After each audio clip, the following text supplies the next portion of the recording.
Hi, it's Dean for new Xiaomi 13 and I'll show you how to connect to Wi-Fi this device.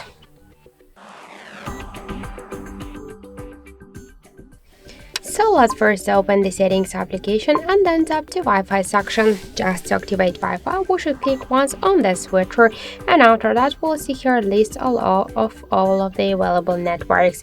Let's for example use this one. Here we should enter the password. To see this password, we should just click here to this eye icon. I'll enter it out of screen. After that, we should just click here to connect. Wait a second, and now we can see that our device successfully connected to this network. Sure, you can use more networks just by the same way.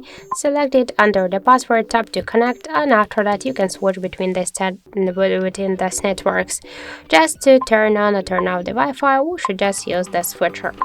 Also, we get one more way how we can activate the Wi-Fi. We should first open notification panel shortcuts, and then we'll see here the Wi-Fi icon. Just click once on the icon to activate it or just to turn it off. And if you want to launch Wi-Fi settings from here, hold for a while this icon, and that's it. So thank you for watching, and if you find this video helpful, don't forget to leave a like, comment and to subscribe our channel.